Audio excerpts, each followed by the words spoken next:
रसोई के अंदर ननद। ये कहानी है पार्वती की, जिसकी 21 दिन बाद शादी है, इसलिए वो अपनी शादी के लिए शॉपिंग कर रही है। फिलहाल तो वो अभी अपनी होने वाली ननद के साथ शॉपिंग करने के लिए मार्केट आई हुई है। ननद जी देखिए तो ये वाली साड़ी कैसी लग रही है? मुझे तो ये बहुत पसंद आ रही है। भाभी मुझे तो ये साड़ी 1 रुपये की भी नहीं लग रही है। आपकी पसंद तो बड़ी अजीब है। आप भी ना छोड़िए इस साड़ी को।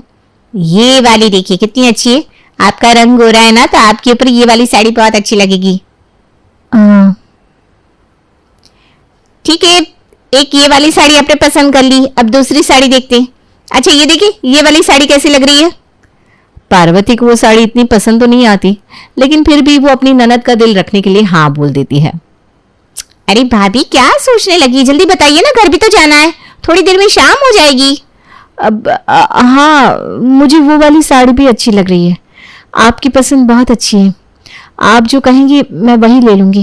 गुड, आप बहुत समझदार हैं भाभी। आपकी और मेरी जोड़ी तो बहुत जमेगी। अच्छा भाभी ऐसा करते हैं, थोड़ी देर बाद हम लोग कुछ खा लेते हैं। मैं सुबह ना कुछ खाकर भी नहीं आई थी। अब हाँ, तो करीब आधे घंटे तक शॉपिंग करने के बाद ये लोग किसी रेस्टोरेंट में चले जाते हैं और वहां पर पाव भाजी ऑर्डर करते हैं। थोड़ी देर में उन दोनों का पाव भाजी आ जाता है। रोशनी जब अपना पाव भाजी चखती है, कितना बेस्वाद पाव भाजी बनाकर लाए ये लोग, मुझे तो पसंद ही नहीं आई। अच्छा भाभी जी ये बताइए, आप पाव भाजी किस तरीके से बनाती है? मैं ना वो सबसे पहले पार्वती अपनी ननद को पाव भाजी बनाने की खुद की रेसिपी बताने लगती है, लेकिन रोशनी को अपनी भाभी की ये रेसिपी बिल्कुल पसंद नहीं आती। वो बार बार बीच बीच में अपनी भाभी को टोकती रहती है और उल्टा उससे ही समझाती रहती है, जबकि पार्वती भी खाना बनाने में बहुत एक्सपर्ट थी। भाभी माफ करना, आपकी पाव भाजी की ये रेसिपी ना बिल्कुल सिंपल सी है। इस तरीके से बना हुआ पाव भाजी तो कोई नहीं खाएगा। जिस तरह से मैंने आपको पाव भाजी बनाना बताया है ना, उस तरीके से आप बनाएंगी तो कसम से लोग उंगलियां चाट जाएंगे। जी अच्छा, अगर आपको ये पाव भाजी पसंद नहीं आई तो मैं कुछ और मंगा दूं? बोलिए। हाँ भाभी, अब तो मेरी भूख भी मर गई है। आप ऐसा करिए, 2 मैंगो शेक मंगा लीजिए, वही पी लेते हैं हम लोग। इसके बाद पार्वती वेटर को बुलाकर 2 मैंगो शेक मंगा लेती है।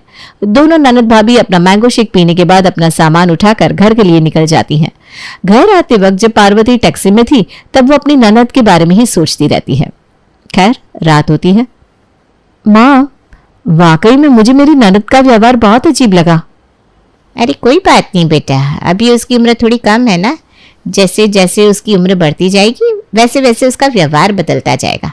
तुम इस बात की बिल्कुल भी फिक्र मत करो। और वैसे भी उसकी शादी हो जाएगी तो इतना टेंशन लेने की क्या जरूरत है।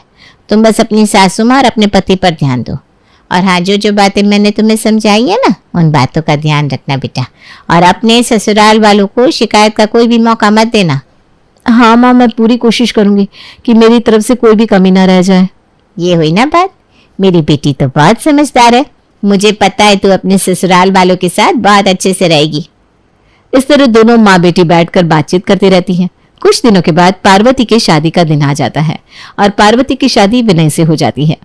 विनय और पार्वती की शादी के करीब 5 दिन बाद जब पार्वती सभी के लिए नाश्ता बनाती है, ननद जी और पराठे लेकर आऊं क्या?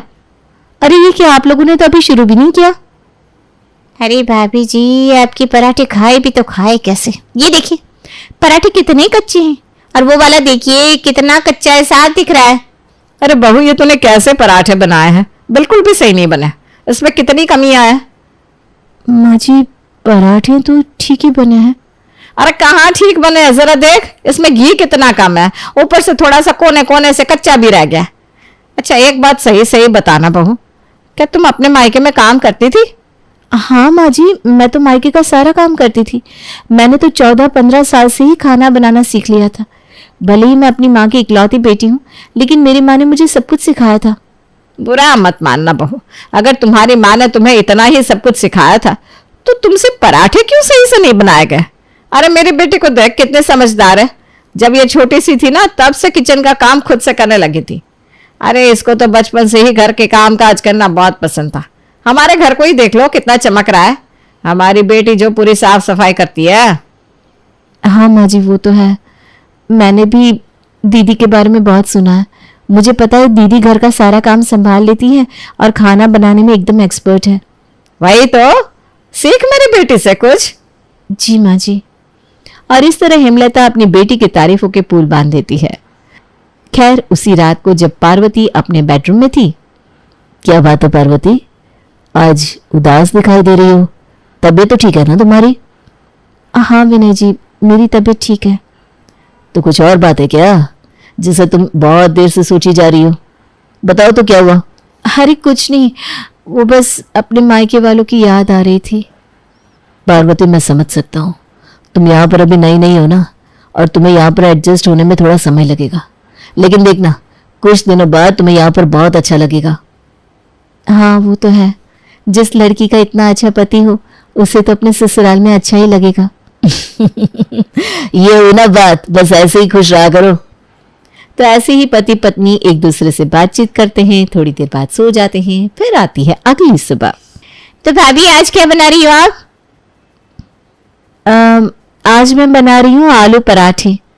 वाह क्या बात है, आलू के पराठे। लेकिन भाभी जैसे कल आपने पराठे बनाए थे ना, प्लीज वैसे मत बनाइएगा, कच्चे कच्चे। सॉरी दीदी, मैं कोशिश करूंगी कि आज आलू के पराठे अच्छे बने और आप लोगों को पसंद भी आए। ठीक है, तो फिर शुरू हो जाइए और जल्दी से बना दीजिए, मुझे तो बहुत भूख लग रही है और माँ को भी। हाँ हाँ, सारी तैयारी हो गई है, बस मैं जल्दी से पराठे बना लेती हूँ। बस आप लोग 10-15 मिनट रुक जाइए, ठीक है? हाँ हाँ क्यों नहीं। ये कहकर पार्वती की ननद वहां से चली जाती है। भला ये क्या बनाएंगे आलू के पराठे? मुझसे अच्छा आलू का पराठा तो कोई बना ही नहीं सकता।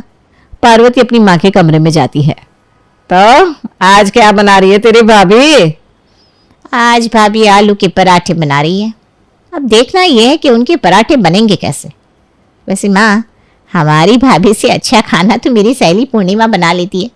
मैंने आपको कितनी बार खिलाया ना उसका बनाया हुआ खाना।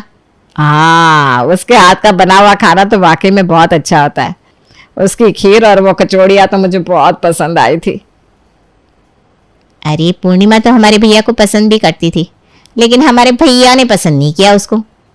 अरे वही तो, अब क्या कर सकते हैं, इसको पार्वती पसंद आ गई तो इसकी पार्वती से शादी हो गई। दोनों माँ बेटी गप्पे लड़ाती रहती है। तभी वहां पर पार्वती नाश्ता लेकर आती है। माँ जी, दीदी, ये लीजिए आलू के पराठे। खुशबू तो बहुत अच्छी आ रही है। अब देखना यह है कि स्वाद में कैसे बने। जी। दोनों माँ बेटी आलू के पराठे चखती है। क्या भाभी, ये आलू के पराठे कैसे बने? बिल्कुल स्वाद नहीं आ रहा। ऐसा लग रहा है बस किसी ने आलू को उबाल दिया, उसमें नमक डालकर इसके पराठे बना दिए। क्या भाभी, अगर आपको आलू के पराठे सही से नहीं बनाने आते थे तो मुझसे तो पूछ सकती थी। इससे अच्छे आलू के पराठे तो मेरी पुरानी सहेली पूर्णिमा बना लेती है। अगर आप उसके हाथ का पराठा खाएंगी ना तो आप भी उसकी कुकिंग की फैन हो जाएंगी। तू सही कह रही है रोशनी, मुझे बिना ये पराठे कुछ खास पसंद नहीं आया। ऐसा करती हूँ माँ, अब से किचन में भाभी की मैं मदद कर दिया करूंगी। अच्छा माँ, ये पराठे तो अच्छे नहीं बने हैं, तो ऐसा करती हूँ मैं हम दोनों के लिए थोड़ा पोहा बना लेती हूँ, जल्दी भी बन जाएगा। हाँ बेटा, जल्दी जाओ और कुछ बना, बहुत जोरों की भूख लगी है। पार्वती इन दोनों की शिकायतें सुनकर बहुत निराश हो जाती है। वो अपने कमरे में जाकर रोने लगती है। इतना अच्छा नाश्ता बनाया था, लेकिन फिर भी मेरी ननद की वजह से मुझे इतना कुछ सुनना पड़ा। पता नहीं मैं क्या करूं कि इन लोगों को मेरा खाना पसंद आया। फिर क्या, अब से जब भी पार्वती किचन में काम करने लगती तो उसकी ननद उसके काम में इंटरफेयर करती। रात को जब पार्वती छोले बना रही थी। अरे भाभी, आपने तो छोले को बिल्कुल सही से नहीं उबाला, ये तो कच्चे रह गए। पहले तो उसको सही से उबाल लीजिए, नहीं तो पूरी रेसिपी बर्बाद हो जाएगी। जी दीदी। इसके बाद पार्वती फिर से छोले को उबालती है। देखिए ना दीदी, अब ठीक है ना? अब बिल्कुल सही से उबल गया है। इसके बाद पार्वती छोले बनाने के लिए कढ़ाई चढ़ा देती है और उसमें मसाले वगैरह डालने लगती है, लेकिन उसमें भी रोशनी बीच बीच में उसे टोकती रहती है। अरे भाभी, इसमें गरम मसाला थोड़ा कम पड़ गया है, डालिए ना। और ये नमक कितना ज्यादा लग रहा है, थोड़ा कम कीजिए। जी दीदी। अब आप देखना, जो छोले बनेंगे ना 1 नंबर का होगा, सबको पसंद आएगा, सभी लोग उंगलियां चाट कर खाएंगे। जी दीदी, वो तो है। खैर, ये दिन बीत जाता है, अगला दिन आता है। आज तो शाम को मेहमान भी आने वाले हैं, बहुत सारा काम पड़ा है, जल्दी जल्दी किचन का काम निपटाना होगा। इसके बाद पार्वती सभी के लिए चाय बनाने लगती है। वहीं उसे बहुत काम था, इसलिए वो जल्दी जल्दी चाय बना लेती है। क्या भाभी, पहले तो आप चाय थोड़ा ठीक ठाक बना भी लेती थी, आज कैसी चाय बनाई है आपने? इतनी ज्यादा शक्कर डाल दी है, मैं नहीं पीऊंगी ये। आप दोनों के लिए दूसरी चाय बना दो। अब रहने दो। सच में बहू, लगता है तेरा रसोई के काम में दिल ही नहीं लगता। नहीं माँ जी, ऐसे तो कोई बात नहीं है। बेचारी पार्वती घर का सारा काम अकेले ही करती और ऊपर से अपनी सास और ननद की बातें भी सुनती। वो सब कुछ सहती है, बस इस उम्मीद में कि शायद आगे चलकर सब कुछ ठीक हो जाए। खैर शाम होती है और शाम को कुछ मेहमान आते हैं। वाह, डोसा तो बहुत अच्छा बनाया तुमने बहू। हाँ वाकई में, लेकिन मिर्च ना थोड़ी कम है। भाभी थोड़ा ध्यान देना चाहिए था आपको। अरे नहीं नहीं, इतने भी कम नहीं है, ठीक ही है। डोसा अच्छा बना है बहू। अपनी सासू माँ के मुंह से पहली बार अपनी तारीफ सुनकर पार्वती को बहुत अच्छा लगता है। वहीं रोशनी को ये बिल्कुल भी अच्छा नहीं लगता। थोड़ी देर बाद जब मेहमान चले जाते हैं। क्या बात है मम्मी, आज भाभी की बहुत तारीफ कर रही थी आप? अरे वो तो उन लोगों को दिखाना था, इसलिए। वो दोनों अपनी बहुओं की बहुत तारीफ करती है ना, और सोचती है उनका ही नसीब बहुत अच्छा है जो उन्हें इतनी अच्छी बहुएं मिली है। तो बस मैंने अपनी बहू की थोड़ी तारीफ कर दी। और कभी कभी ना तो अपना मुंह बंद रखा कर। अपनी माँ की बात सुनने के बाद रोशनी को बहुत गुस्सा आता है। वहीं अगले दिन से रोशनी अपनी भाभी को और भी परेशान करने लगती है। भाभी आज क्या बना रही हो आप? आज ना मैं भिंडी फ्राई बनाने जा रही हूँ। भिंडी फ्राई तो मुझे बहुत पसंद है, लेकिन भाभी प्लीज आप मत बनाइएगा, पता नहीं फिर कैसा बनाएंगी। आप ऐसा करिए, आप ना चना लौकी बना दीजिए, वो थोड़ा आसान भी है। आई होप वो तो अच्छा बनाएंगे आप। जी। अच्छा भाभी सुनिए, प्लीज ये वाली दाल मत बनाइए, मुझे ये दाल पता नहीं क्यों पसंद नहीं है। ऊपर से आप जिस स्टाइल से बनाती है ना, वो तो मुझे और भी पसंद नहीं आती। आई एम सॉरी भाभी, आपको मेरी बातें बुरी लगती होगी, लेकिन क्या करूं, मैं चाहती हूँ कि आप भी ना थोड़ा अच्छा काम सीख ले। आप चिंता मत करिए, ये सब आपके ही काम आने वाला है। जी दीदी। रोशनी अपनी भाभी को ऑर्डर देकर वहां से चली जाती है। ऐसा ही चलता रहता है। रोशनी बार बार अपनी भाभी के पास रसोई में जाती और उससे कुछ भी उसके मन का करने नहीं देती। तभी एक दिन, आज दीदी का बर्थडे है तो कुछ नया ट्राई करती हूँ। आज फ्रैंकी बनाती हूँ। पार्वती फ्रैंकी बना लेती है और अपनी सासू माँ और ननद को देती है। भाभी nice try but so sorry, बिल्कुल भी अच्छा नहीं बना। आपको पता है मेरी फ्रेंड पूर्णिमा इससे 10 गुना अच्छा फ्रैंकी बना लेती है। क्या भाभी आप भी ना। बेचारी पार्वती इस बार फिर से निराश हो जाती है। वो अपने कमरे में जाकर बहुत रोती है। तभी उसके दिमाग में एक आइडिया आता है। मैं भाई को कॉल लगाती हूँ। हेलो। हेलो दीदी। अरे आप क्यों रो रही हो? क्या बताऊं किशोर, मेरे ससुराल में कुछ भी ठीक नहीं चल रहा। मैं बहुत परेशान हूँ। मेरी ननद हमेशा मेरी हर चीज में कमी निकालती रहती है। वैसे तो उनका नेचर ठीक है, लेकिन इतना इंटरफियर करती है कि अब मैं बहुत ज्यादा परेशान हो गई हूँ। अरे चिंता मत करिए दीदी, सब ठीक हो जाएगा। आप कहे तो हम लोग आकर उनसे बात करें।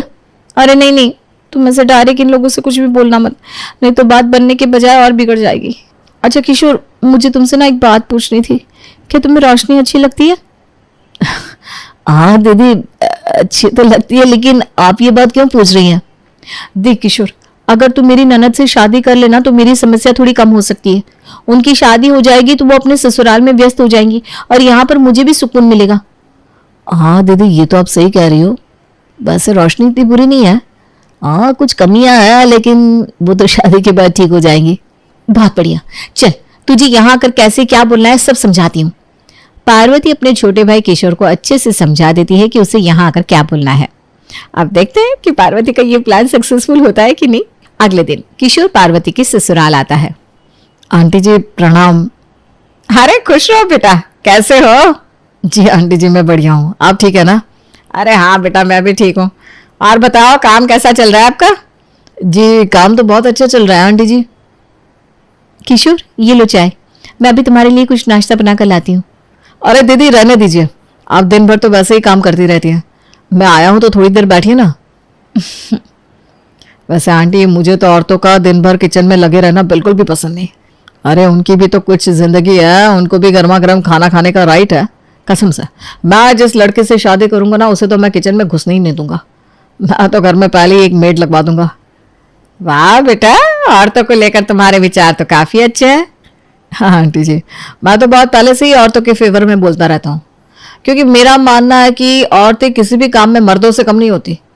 अरे आप अपनी बेटी को ही देख लीजिए, वो तो घर का सारा काम संभालती है और आप सभी का कितना ध्यान रखती हैं। किशोर रोशनी की बहुत तारीफ करता है, वहीं रोशनी तो उससे एकदम इम्प्रेस हो जाती है। अच्छा आंटी जी मैं चलता हूँ, मुझे ऑफिस के लिए लेट हो रहा है। हाँ बेटा। इसका मतलब था कि बात बन गई थी, रोशनी को किशोर पसंद आ गया था। वहीं कुछ दिन बाद किशोर अपने माता पिता के साथ रोशनी का हाथ मांगने के लिए आता है, शादी तय होती है और कुछ महीनों के अंदर ही दोनों की शादी हो जाती है। तो दीदी आखिर हमारा ये प्लान सक्सेसफुल हो ही गया, एक तीर से दो निशाने लगे। रोशनी तो घर का सारा काम संभालती है, हमारे मम्मी पापा को तो वो दिन भर बस खाना बना बना कर खिलाती रहती है। सही है भाई, ननद जी के चले जाने के बाद सासू माँ का व्यवहार भी बदल गया है। भगवान की कृपा से सब कुछ ठीक हो गया है। हाँ दीदी।